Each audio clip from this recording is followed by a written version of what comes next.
जय श्री कृष्ण विद्यार्थी मित्रों, ધોરણ 9 માં કોમ્પ્યુટર વિષયમાં આજે આપણે ચેપ્ટર નંબર 1 માં આગળ જોઈશું। ગયા પિરિયડમાં આપણે શીખી ગયા કે ઇનપુટ એટલે શું, પ્રોસેસિંગ એટલે શું, આઉટપુટ એટલે શું, પ્રોગ્રામ એટલે શું, અલ્ગોરિધમ એટલે શું, પ્રાઇમરી મેમરીના પ્રકારો। પ્રાઇમરી મેમરીના બે પ્રકાર છે, સ્થાયી મેમરી અને અસ્થાયી મેમરી। એની અંદર પણ આપણે ત્રીજું જોઈએ હવે સીપીયુ। સીપીયુનું પૂરું નામ છે central processing unit. Input device દ્વારા જે નિવેશ કરવામાં આવે છે તેનો સંગ્રહ કમ્પ્યુટરની મેમરીમાં થાય છે। એટલે કીબોર્ડ અને માઉસ દ્વારા જે પણ ડેટાને એન્ટર કરવામાં આવે છે તે ડેટાનો સંગ્રહ કમ્પ્યુટરની મેમરીમાં થાય છે અને તે પછી સેન્ટ્રલ પ્રોસેસિંગ યુનિટ અથવા પ્રોસેસર દ્વારા તેની ઉપર પ્રક્રિયા કરવામાં આવે છે। એટલે જે પણ ડેટા છે તેનો સંગ્રહ કમ્પ્યુટરની મેમરીમાં થાય છે અને ત્યાર પછી સેન્ટ્રલ પ્રોસેસિંગ યુનિટ અથવા તો પ્રોસેસર દ્વારા તેની ઉપર પ્રક્રિયા કરવામાં આવે છે। એટલે જે પણ ડેટા છે તેના પર સીપીયુ દ્વારા તેના પર પ્રક્રિયા કરવામાં આવે છે। કમ્પ્યુટરમાં ગાણિતિક અને તાર્કિક ગણતરીઓ એરેથમેટિક એન્ડ લોજિક યુનિટ એટલે ALU દ્વારા કરવામાં આવે છે। આ તમે લોકો 5મા ધોરણથી શીખતા આવ્યા છો કે ALUનું કાર્ય શું છે। ગાણિતિક અને તાર્કિક ગણતરીઓ એરેથમેટિક એન્ડ લોજિક યુનિટ દ્વારા કરવામાં આવે છે। એટલે કમ્પ્યુટરમાં ગણિતને લગતી બધી જે પણ ગણતરીઓ હોય અને તાર્કિક ગણતરીઓ એટલે જેમાં તમારે બુદ્ધિનો ઉપયોગ કરીને જે પણ ગણતરીઓ કરવાની હોય એ બધી ગણતરીઓ શેના દ્વારા થાય છે, સીપીયુની અંદર આવેલા ALU યુનિટ દ્વારા કરવામાં આવે છે।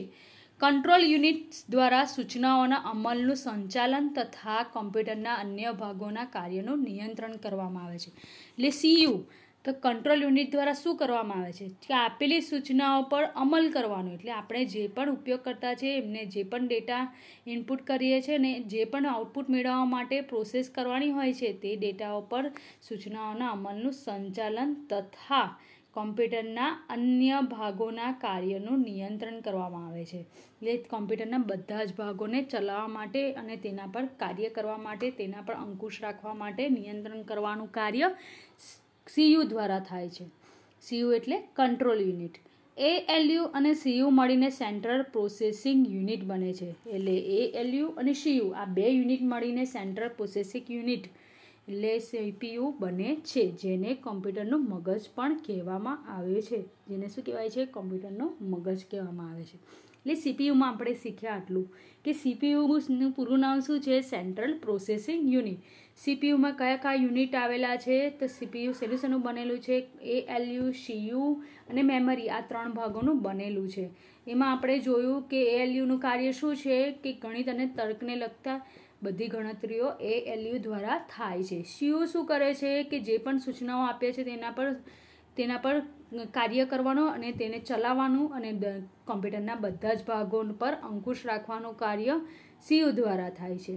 અને મેમરીમાં શું થાય છે કે મેમરીની અંદર ડેટા સંગ્રહ કરવાનું કાર્ય થાય છે। ALU અને CU મળીને સેન્ટ્રલ પ્રોસેસિંગ યુનિટ બને છે, તેથી તેને કમ્પ્યુટરનું મગજ કહે છે। ત્યાર પછી આપણે જોઈએ આઉટપુટ યુનિટ। આઉટપુટ યુનિટમાં જોઈએ કે પ્રોસેસિંગ યુનિટ દ્વારા તૈયાર કરાયેલા પરિણામને આઉટપુટ યુનિટ દ્વારા ઉપયોગકર્તાને રજૂ કરવામાં આવે છે। એટલે આઉટપુટ કોને કહેવાય કે કમ્પ્યુટર દ્વારા તૈયાર કરેલી માહિતીને આઉટપુટ કહે છે। ને આઉટપુટ યુનિટ કોને કહે છે કે જે યુનિટ દ્વારા ડેટા તૈયાર થાય છે અને તે યુનિટ દ્વારા તૈયાર થયેલા ડેટા તમને જોવા મળે છે એ ડેટાને આઉટપુટ યુનિટ કહે છે। પ્રોસેસિંગ યુનિટ દ્વારા એટલે પ્રોસેસિંગ યુનિટ દ્વારા જે પ્રોસેસ થયા બાદ તૈયાર કરાયેલા પરિણામને એટલે જે આઉટપુટ તૈયાર થાય છે તે આઉટપુટ યુનિટ દ્વારા ઉપયોગકર્તાને એટલે આપણને રજૂ કરવામાં આવે છે। ઉપયોગકર્તા એટલે આપણે ઉપયોગકર્તા ગણાઈએ। મોનિટર એ વિઝ્યુઅલ દ્રષ્ટિ વિષયક પડદો છે। એટલે વિઝ્યુઅલ સ્ક્રીન છે। દ્રષ્ટિ વિષયક એટલે તમે આંખો દ્વારા એને જોઈ શકો એ પ્રકારનો સ્ક્રીન હોય છે। સ્ક્રીન એટલે પડદો જે માહિતી પ્રદર્શિત કરે છે। એટલે તે શું કરે છે? માહિતી દર્શાવે છે। અગાઉના શ્વેત, શ્યામ અને રાખોડી શેડના મોનિટર એટલે પહેલેના જે કોમ્પ્યુટરો હતા તે શ્વેત રંગના હતા અને શ્યામ અને રાખોડી શેડના હતા। આ મોનિટર માત્ર શાબ્દિક અને આંકડાકીય માહિતી પ્રદર્શિત થતી હતી. એટલે આ મોનિટરમાં લિમિટેડ કાર્ય થતા હતા, જેમાં શબ્દ લખી શકાય, આંકડા લખી શકાય એવી જ માહિતી પ્રદર્શિત થતી હતી. એટલે એવી જ માહિતી આઉટપુટ દ્વારા દર્શાવવામાં આવતી હતી. જ્યારે અત્યારના વપરાતા, હાલમાં વપરાતા, એટલે અત્યારે જે વપરાતા રંગીન મોનિટર છે, એટલે લેટેસ્ટ જે મોનિટર છે, કલરફુલ મોનિટર, તે શાબ્દિક તથા આંકડાકીય માહિતી દર્શાવવા ઉપરાંત, એટલે અંકોને લગતી, નંબર્સને લગતી માહિતી હોય કે લેટર્સ લખાતી માહિતી હોય કે વાક્યો લખાતી માહિતી હોય, એ બધી જ માહિતી દર્શાવે છે. ઉપરાંત પણ બીજું કાર્ય કરે છે કે ઉચ્ચ ગુણવત્તા ધરાવતા ગ્રાફિક્સ અને એનિમેશન પણ દર્શાવે છે. એટલે મોટી ગ્રાફિક્સ હોય છે એ પણ, અને એનિમેશન્સ પણ તમને દર્શાવે છે. અત્યારના લેટેસ્ટ કોમ્પ્યુટરો જે છે તે મોનિટર છે તે, બરાબર છે. હવે ત્યાર પછી જોઈએ તે ધ્વનિનું નિર્ગમ કરવા માટે વિશિષ્ટ એકમો, સ્પીકર્સ અને હેડફોન્સનો ઉપયોગ કરવામાં આવે છે. ધ્વનિનું નિર્ગમ એટલે ધ્વનિનું આઉટપુટ કરવા માટે વિશિષ્ટ એકમોમાં સ્પીકર્સ અને હેડફોન્સનો ઉપયોગ થાય છે. હેડફોન્સ તમને જાણો જ છો, જે કાનમાં પહેરવામાં આવે છે એને હેડફોન્સનો ઉપયોગ કરે, જે સ્પીકર જેવું જ કાર્ય કરે. એને તમને સ્પીકર્સ તમને મોટેથી સંભળાશે, અને હેડફોન્સ હોય તો તમે કાનમાં પહેરશો તો તમને કાનમાં એ સારી રીતે સાઉન્ડ સમજાવશે. જ્યારે કોમ્પ્યુટરમાંના લખાણને છાપવા માટે પ્રિન્ટરનો ઉપયોગ કરવામાં આવે છે. એટલે તેની અંદરનું લખાણ તમને જે આઉટપુટ તૈયાર થાય છે, મોનિટર પર દેખાય છે, તેને કાગળ પર છાપવા માટે પ્રિન્ટરનો ઉપયોગ કરવામાં આવે છે. આ ઉપરાંત નિર્ગમને વેબસાઇટ પર પ્રકાશિત કરી શકાય છે. આ ઉપરાંત આઉટપુટને તમે વેબસાઇટ પર પણ દર્શાવી શકો છો, અથવા ઇન્ટરનેટ મારફતે ફાઇલ સ્વરૂપે મોકલવામાં આવે છે, અથવા તો ઇન્ટરનેટ દ્વારા તેને ફાઇલ સ્વરૂપે તમે એ આઉટપુટને બીજાને મોકલીને પણ શકો છો. હવે ત્યાર પછી નેક્સ્ટ જોઈએ, 5મો ક્વેશ્ચન છે, કોમ્પ્યુટરમાં ડેટા ઇનપુટ કરવાની વિવિધ રીતો સમજાવો. એટલે કોમ્પ્યુટરની અંદર ઇનપુટ કરવા માટે ડેટા શેનો ઉપયોગ થાય છે એ બધા જ ડિવાઇસ તમને આપેલા છે. વિવિધ પ્રકારના ઇનપુટ યુનિટ કોમ્પ્યુટરમાં ડેટા અને સૂચનાઓને દાખલ કરવાની સગવડ પૂરી પાડે છે. એટલે અલગ અલગ પ્રકારના ઇનપુટ યુનિટ છે, તે અલગ અલગ રીતે કોમ્પ્યુટરમાં ડેટા અને સૂચનાઓને દાખલ કરવાની સગવડ અલગ અલગ રીતે પૂરી પાડે છે. જેમ કે કીબોર્ડ, તો કીબોર્ડ દ્વારા તમે લખશો ને કીબોર્ડ દ્વારા, એટલે તમારા કોમ્પ્યુટરની અંદર ડેટા દાખલ કરાય છે. માઉસ દ્વારા તમે ક્લિક કરીને ડેટા દાખલ કરી શકો છો. જોયસ્ટિક દ્વારા, જોયસ્ટિકનો ઉપયોગ તમે લોકો ગેમ્સ રમવામાં કરો છો. બારકોડ રીડરનો ઉપયોગ, તો બારકોડ રીડર શું કરે છે કે જે પણ કોડ હોય છે એને વાંચીને કોમ્પ્યુટરની અંદર એને સ્ટોર કરે છે. યુનિવર્સલ સિરિયલ બેઝ એટલે USB એકમો, એટલે USB વાળા જે પણ એકમો આવે છે તે, પેનડ્રાઈવ છે તે, હાર્ડ ડિસ્ક અને કોમ્પેક્ટ ડિસ્ક, આ બધા પણ અલગ અલગ રીતે ઇનપુટ કરવાના ડિવાઇસ અલગ અલગ છે, પણ એનો ડેટા સ્ટોર કરવાની સગવડ પૂરી પાડે છે વિવિધ રીતે. વિવિધ પ્રકારના ઇનપુટ એકમો જુદા જુદા સ્વરૂપમાં ડેટા લે છે. એટલે બધા પ્રકારના ઇનપુટ એકમો આ જે ઉપર દર્શાવેલા છે એ બધા જ અલગ અલગ રીતે જુદા જુદા સ્વરૂપમાં ડેટા લે છે, અને કોમ્પ્યુટરની મેમરીમાં એ ડેટાને મોકલે છે, ને એ ડેટાને કોમ્પ્યુટરની મેમરીની અંદર સ્ટોર કરે છે. ડેટા અને સૂચનાઓને કીબોર્ડ મારફત દાખલ કરવાની રીત ટાઈપરાઇટરના ઉપયોગ જેવી છે. એટલે ડેટાઓ અને સૂચનાઓને કીબોર્ડ દ્વારા જે રીતે તમે લોકો ડેટા દાખલ કરો છો એ રીત ટાઈપરાઇટર જેવી છે. ટાઈપરાઇટરનું કાર્ય કઈ રીતે હોય છે કે તમે એને ટાઈપ કરો અને ડેટા એની સ્ક્રીન પર તમને દેખાતા જાય, ને ટાઈપરાઇટર દ્વારા ટાઈપિંગ કરો તો તમને ડેટા એ કાગળ પર છપાતા જાય, બરાબર છે. ઇનપુટ કરવાની બીજી રીત બારકોડ દ્વારા ડેટા વાંચવાની છે. એટલે બારકોડનું કઈ રીતે કાર્ય કરે છે એ જોઈએ, કે ઇનપુટ કરવાની બીજી રીત છે બારકોડ દ્વારા ડેટા વાંચવાની. એટલે બારકોડ રીડરનો ઉપયોગ શું છે કે જે પણ ડેટા છે એને વાંચે છે. તમે એક્ઝામ્પલ આપેલું છે કે સુપર માર્કેટમાં સામાન્ય રીતે બારકોડ રીડર જોવા મળે છે. જ્યારે તમે કોઈ વસ્તુ ખરીદો છો, એક્ઝામ્પલ તરીકે એ આપેલું છે કે બિસ્કિટ તમે ખરીદો છો, ત્યારે દુકાનદાર એક નાનકડું એકમ વાપરે છે, અને તેની ઉપરના બટનને વસ્તુ ઉપરના બારકોડ ચિહ્ન સામે લાવી દબાવે છે, બરાબર છે. હવે તમે લોકો આ વસ્તુ તો જોઈ છે જ બધાએ, બારકોડ રીડર નહીં તો છેલ્લે તમે લોકો સુપર માર્કેટ્સમાં એટલે મોલમાં ને બધે જતા હશો ત્યાં પણ આ વસ્તુ જોઈ હશે કે બારકોડ રીડર કઈ રીતે હોય છે, કે જે તમને આગળના નેક્સ્ટ ચેપ્ટરમાં એ તમને પિક્ચર સાથે બતાવશે. તો તમે જોયું પણ હશે કે આની અંદર શું હોય છે કે તમારા જે પણ ફૂડ પેકેટ્સ હોય એની ઉપર પાછળની સાઈડે એના કોડ આપેલા હોય છે. જે કોડ આપણને વંચાતા નથી એ કોડ કઈ રીતના હોય છે, ઊભી લીટીના સ્વરૂપમાં હોય છે. તે એ ઊભી લીટીના કોડને વાંચવા માટે બાળકો રીડરનો ઉપયોગ થાય છે.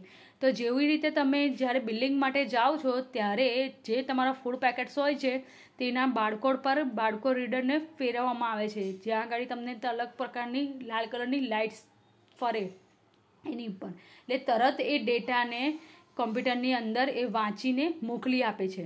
સામે લાવી તમને તરત ખ્યાલ આવશે કે અને અમુક વખત અને તેમાંથી બીપ નામનો અવાજ પણ આવે છે. જેવું તમને બારકોડ રીડર વાંચે છે એટલે એની અંદરથી ટેપ કરશે એ લોકો બટન એટલે તરત જ બીપ બીપ અવાજ આવે છે.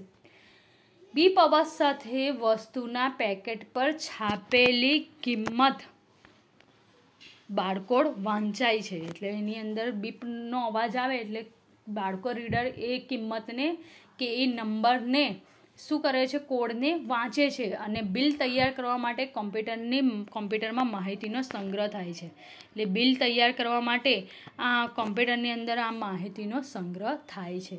કમ્પ્યુટરમાં ડેટા ઇનપુટ કરવા માટે માઉસ પણ વપરાય છે. એટલે કોમ્પ્યુટરની અંદર ડેટાને દાખલ કરવા માટે માઉસનો પણ ઉપયોગ થાય છે. ઓકે, આ થયો 5મો ક્વેશ્ચન. વિવિધ પ્રકારના ઇનપુટ યુનિટ દ્વારા અલગ અલગ રીતે ડેટા ઇનપુટ કરવાની રીતો જોઈએ આપણે. હવે 6થું જોઈએ, માઉસ વિશે ટૂંકમાં સમજાવો.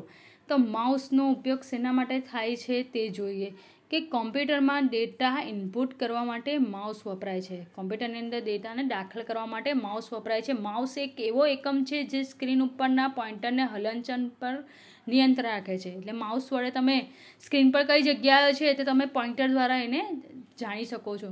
તમે માઉસને જે બાજુ ફેરવશો એ બાજુ એરો પણ ફરતો દેખાય છે, એટલા જ માટે એને માઉસ પોઇન્ટર કહે છે. માઉસ એક નાનો એકમ છે જેની ઉપર થોડા બટન્સ હોય છે. એક માઉસ ઉપર ઓછામાં ઓછું એક બટન હોય છે. માઉસને એક સખત સપાટી પર ફેરવી શકાય છે. એટલે માઉસને માઉસ પેડ પર રાખીને સપાટી પર ફેરવવામાં આવે છે. એટલે માઉસ પેડ પર રાખીને એને ફેરવી શકાય છે. માઉસ સપાટી પર ફરે છે ત્યારે સ્ક્રીન પર પોઇન્ટર પણ ફરે છે. એટલે માઉસ જેવું તમે લોકો ફેરવશો માઉસ પેડ પર રાખીને તેમ તેમ સ્ક્રીન પર એરો પણ ફરતો દેખાશે. ઓકે, આ થયું માઉસ વિશે. હવે 7મું જોઈએ, કમ્પ્યુટરની અસ્થાયી તથા સ્થાયી મેમરી વિશે વિસ્તારથી સમજાવો. કમ્પ્યુટર મેમરી ડેટા, સૂચનાઓ અને પ્રક્રિયા દ્વારા તૈયાર થયેલા પરિણામનો ક્ષણિક કે ટૂંક ગાળા માટે અથવા લાંબા સમય માટે સંગ્રહ કરે છે. એટલે કમ્પ્યુટરની મેમરીમાં ડેટા અને સૂચનાઓને પ્રક્રિયા દ્વારા તૈયાર થયેલા પરિણામ એટલે જે આઉટપુટ તૈયાર થાય છે તેને થોડાક સમય કે લાંબા સમય માટે સંગ્રહ કરવા માટે કઈ મેમરીનો ઉપયોગ થાય છે એ જોઈએ. કમ્પ્યુટર મેમરી 2 પ્રકારની હોય છે. પહેલું અસ્થાયી મેમરી અને બીજું સ્થાયી મેમરી. હવે જોઈએ અસ્થાયી મેમરી.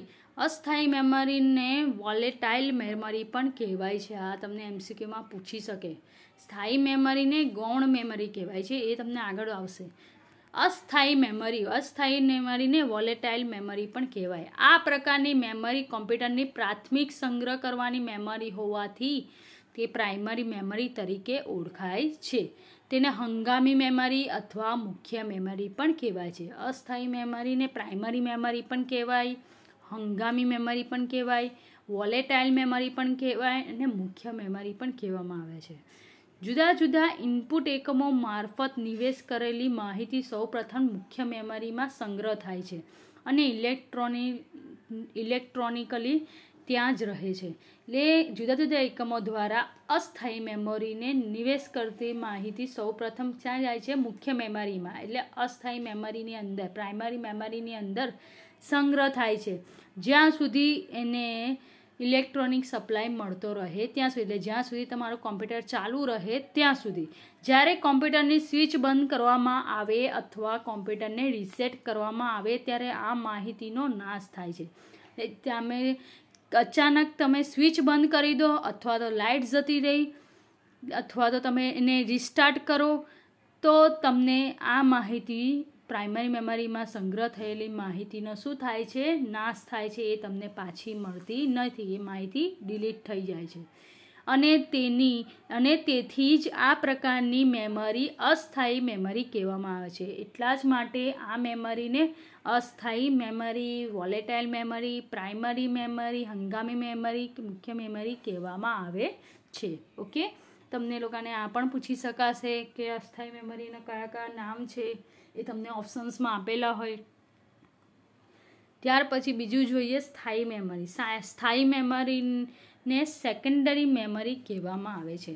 માહિતીને લાંબા સમય સુધી સાચવવા માટે સેકન્ડરી અથવા ગૌણ મેમરીની જરૂર પડે છે. એટલે લોંગ ટાઈમ સુધી, લાંબા સમય સુધી તમારે માહિતી સાચવવી હોય ત્યારે એનો સંગ્રહ તમારે સેકન્ડરી મેમરીમાં સંગ્રહ કરવાની જરૂર પડે છે. સેકન્ડરી મેમરીને ગૌણ મેમરી પણ કહે છે.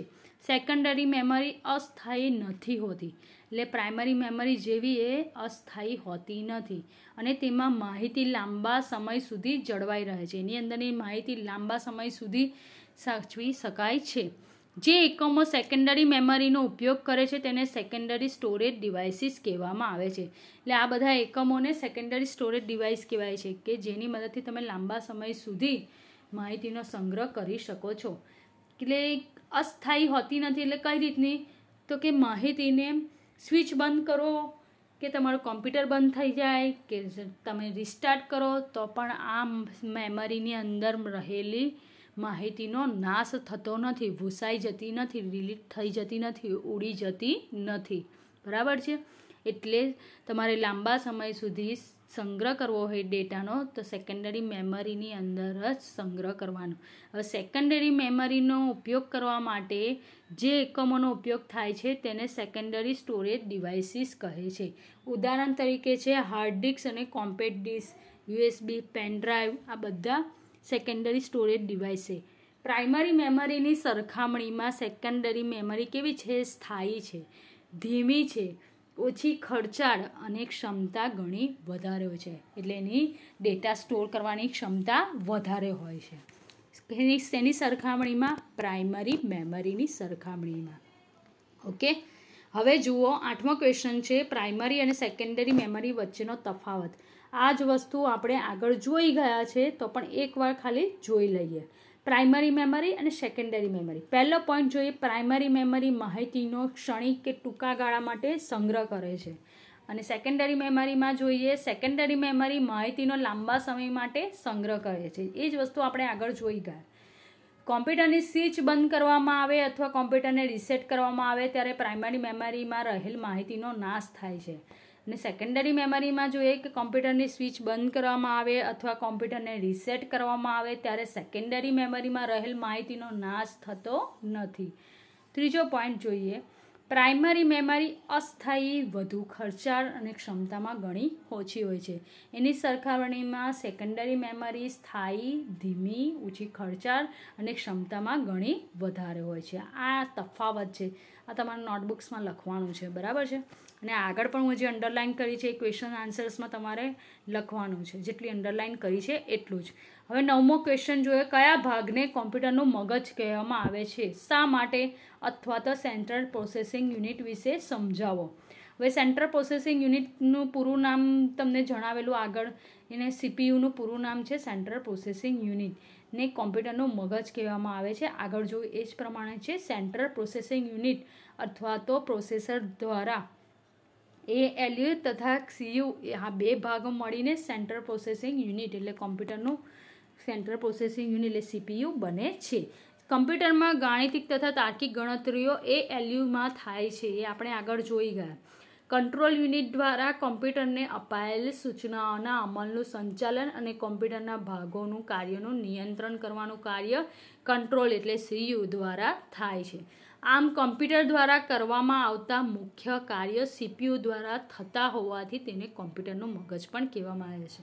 આપણે આગળ જોયું એ જ રીતે કે કોમ્પ્યુટર દ્વારા જ કરવામાં આવતા મુખ્ય કાર્ય એટલે બધા જ કાર્યો, મહત્ત્વના કાર્યો CPU દ્વારા થતા હોવાથી તેને કોમ્પ્યુટરનું મગજ કહેવામાં આવે છે. એટલે CPU દ્વારા જ બધું જ પ્રોસેસિંગનું કાર્ય થાય છે. CPU દ્વારા જ કોમ્પ્યુટરના બધા ભાગો ચાલે છે. તમે જેવું કોમ્પ્યુટરની સ્વિચ પાડો એટલે પહેલું તમારે તમારે CPU ચાલુ કરવું પડે. સીપીયુ તમારું કમ્પ્લીટ ચાલતું હોય ત્યારે જ તમારા કોમ્પ્યુટરના બધા ભાગો ચાલુ થાય, નહીં તો સીપીયુ ના ચાલતું હોય તો બધા ભાગો ચાલે નહીં. એટલા જ માટે સીપીયુને કોમ્પ્યુટરનું મગજ કહેવામાં આવ્યું છે. સીપીયુમાં કેટલીક અતિ ઝડપી મેમરી પણ હોય છે, એટલે કેશ મેમરી કહેવાય. એટલે જે થોડી સેકન્ડો માટે અતિ ઝડપી, એટલે અમુક વખત સફટ એટલે સ્વિચ જતી તો અમુક મેમરી કેચ મેમરી તરીકે આ મેમરીની અંદર સીપીયુની અંદર ડેટા સ્ટોર થાય છે. ઓકે, આ જોયું સેન્ટ્રલ પ્રોસેસિંગ યુનિટ. ત્યાર પછી 10મું જોયું વિવિધ આઉટપુટ યુનિટ વિશે વિસ્તારથી સમજાવો. આગળ જોયું છે એ જ પ્રમાણે છે. આઉટપુટ યુનિટ કઈ રીતે કાર્ય કરે છે, મોનિટર, પ્રિન્ટર, પછી હેડફોન્સ, એના વિશે જોયું ને એ જ વસ્તુ છે. પ્રોસેસિંગ યુનિટ દ્વારા કરાયેલ પરિણામને તૈયાર કરાયેલું જે પણ આઉટપુટ છે, સીયુ દ્વારા જે પણ યુનિટ તૈયાર થયું છે પરિણામને આઉટપુટ યુનિટ દ્વારા ઉપયોગકર્તાને રજૂ કરવામાં આવે છે. એટલે પ્રોસેસિંગ યુનિટ દ્વારા જે પણ આઉટપુટ તૈયાર થયું છે એ આઉટપુટ યુનિટ દ્વારા ઉપયોગકર્તાને દર્શાવવામાં આવે છે. મોનિટર એ વિઝ્યુઅલ સ્ક્રીન છે જે માહિતી પ્રદર્શિત કરે છે. એટલે દ્રષ્ટિ વિષયક પડદો છે જ્યાં આગળ તમે લોકો આંખો વડે એને પરની માહિતી જોઈ શકો છો. મોનિટરને પૂરું નામ પણ જણાવે. મોનિટરનું પૂરું નામ શું છે? Visual display unit. આ એક્ઝામમાં પૂછી શકાય તમને. મોનિટર એ કમ્પ્યુટરના આખા બોક્સની દ્રષ્ટિ વિષયક નિગમ રચનાનો નિર્દેશ કરે છે. એટલે કમ્પ્યુટરના આખા બોક્સની દ્રષ્ટિ વિષયક એટલે તમે જોઈ શકો એ બધું જ તમને આઉટપુટ તમને નિર્દેશ કરવાનું કાર્ય મોનિટર દ્વારા, મોનિટરની સ્ક્રીન દ્વારા થાય છે.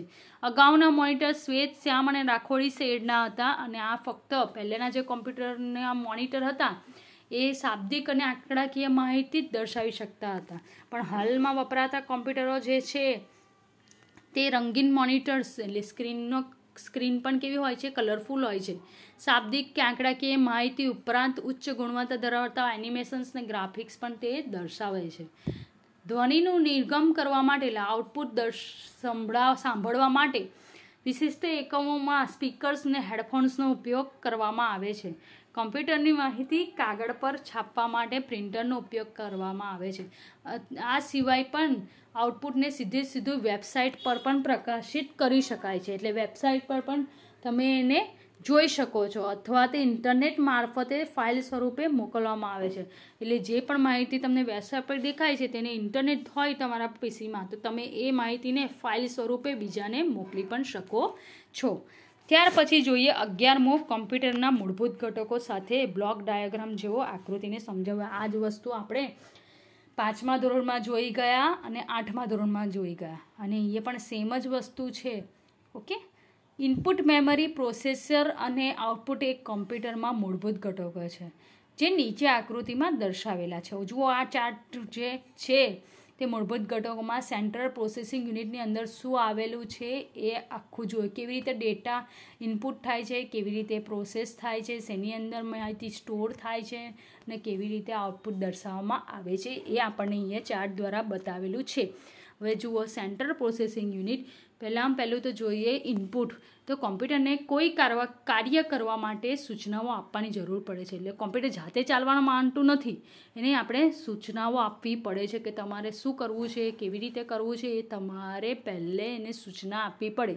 એ સૂચના સમજે એટલે ઇનપુટ કરશે ડેટા, ત્યારે જ એના પર તમે કહેશો એ પ્રમાણે એ પ્રોસેસ કરશે અને પ્રોસેસ કર્યા પછી આઉટપુટ આપે.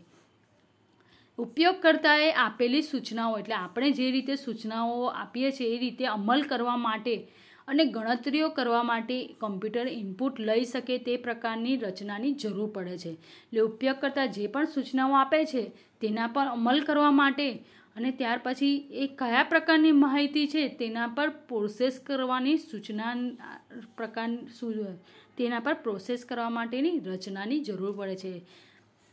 ઇનપુટ કરવાની આ રચના ડેટા અને સૂચનાઓને કમ્પ્યુટરમાં દાખલ કરવામાં મદદ કરે છે. એટલે ડેટા અને સૂચનાઓને ઇનપુટ કરવા માટે કમ્પ્યુટરમાં આ સૂચનાઓને ઇનપુટ કરવાની જરૂર પડે છે, દાખલ કરવાની જરૂર પડે છે. એટલે એવા એકમો જોઈએ કે જેના મદદથી ડેટા ઇનપુટ કરી શકાય. આ એકમને ઇનપુટ યુનિટ કહે છે, જેમાં આવે છે કીબોર્ડ અને માઉસ એ ઇનપુટ ડિવાઇસ છે. એટલે એના માટે ડેટા એન્ટર કરવા માટે જે સાધનો તો જોઈએ ને, તે સાધનો કયા આપણે ઉપયોગ કરે છે? કીબોર્ડ અને માઉસનો ઉપયોગ કરે છે. એટલા માટે જ કીબોર્ડ અને માઉસને ઇનપુટ ડિવાઇસ કહે છે, જે નિવેશના કાર્ય માટે વપરાય છે, જે ડેટાને ઇનપુટ કરવાના કાર્ય માટે વપરાય છે. ત્યાર પછી જોઈએ ઇનપુટ ડિવાઇસ દ્વારા કરવામાં આવેલા નિવેશનો સંગ્રહ. એટલે ઇનપુટ યુનિટ દ્વારા, કીબોર્ડ અને માઉસ દ્વારા જે પણ ડેટાને એન્ટર કરવામાં આવે છે તેનો સંગ્રહ કમ્પ્યુટરની મેમરીમાં થાય છે. સીધો સંગ્રહ ક્યાં થાય છે? મેમરીની અંદર. પ્રાઇમરી અને સેકન્ડરી મેમરીની અંદર ડેટાનો સંગ્રહ થાય છે, અને તે પછી પ્રોસેસિંગ યુનિટ અથવા પ્રોસેસરમાં આવેલ કંટ્રોલ યુનિટ દ્વારા, એરિથમેટિક એન્ડ લોજિક યુનિટ દ્વારા તેના પર પ્રક્રિયા કરવામાં આવે છે. એટલે મેમરીની અંદર ડેટા સ્ટોર થાય. ત્યાર પછી એ કયા પ્રકારની મેમરી છે એ CPU દ્વારા, CU દ્વારા ચેક કરવામાં આવે કે આ ગણિતને લગતી હોય કે તર્કને લગતી હોય તો એ એલ્યુને મોકલવામાં આવે છે. એટલે એ માહિતી એ એલ્યુ પાસે જશે જ્યારે CU એને સૂચના આપે ત્યારે, અને ત્યાર પછી એ માહિતી એ એલ્યુ દ્વારા તે માહિતી પર પ્રક્રિયા કરવામાં આવે છે. પ્રક્રિયાથી તૈયાર થયેલા પરિણામને આઉટપુટ યુનિટ દ્વારા ઉપયોગકર્તાને રજૂ કરવામાં આવે છે. એટલે એ એલ્યુ દ્વારા એ માહિતી તૈયાર થઈ જાય. માહિતી તૈયાર થયા પછી એ પાછું CU કોને મોકલી આપશે? મેમરીમાં મોકલી આપશે. અને મેમરીને જ્યારે CU સૂચના આપે, એટલે કંટ્રોલ યુનિટ એને સૂચના આપે, ત્યારે એ આઉટપુટ યુનિટ દ્વારા એ માહિતી, એટલે એ પરિણામને ઉપયોગકર્તાને, એટલે આપણને એ માહિતી રજૂ કરવામાં આવે છે. મોનિટર અને પ્રિન્ટર આઉટપુટ ડિવાઇસ છે, અને મોનિટર અને પ્રિન્ટર એ આઉટપુટ ડિવાઇસ છે, જેના પર આપણને આઉટપુટ રજૂ કરવામાં આવે છે. તે ડિવાઇસને આઉટપુટ યુનિટ કહે છે. એટલે મોનિટર પર તમે એ આઉટપુટને જોઈ શકો છો, અને પ્રિન્ટર પર તમારે પ્રિન્ટ લાવી હોય, છાપવું હોય તો તમે કાગળ દ્વારા એ આઉટપુટને છાપી પણ શકો છો. આ થઈ પ્રોસેસ. ઓકે, આટલું જોયું. અને જે પણ અંડરલાઇન કરેલી છે અને જે પણ ક્વેશ્ચન્સ હું લખ્યું છે રાઉન્ડ કરીને, એ તમારે લખવાનું છે. એનામાં હું અંડરલાઇન ઓછી કરી છે, જે તફાવત છે તો આખો જ લખવાનો છે. બરાબર છે ને? જેટલું અંડરલાઇન કરેલું છે એટલું તમારે નોટબુકમાં ક્વેશ્ચનની રીતે જ, ક્વેશ્ચન આન્સર્સની રીતે જ લખવાનું છે. અને આ જે છે પ્રોસેસ આપણે સમજાવી, આ તમારે ચાર્ટ, તમારે આકૃતિ નોટબુકમાં દોરવાની છે. બરાબર છે? જય શ્રી કૃષ્ણ.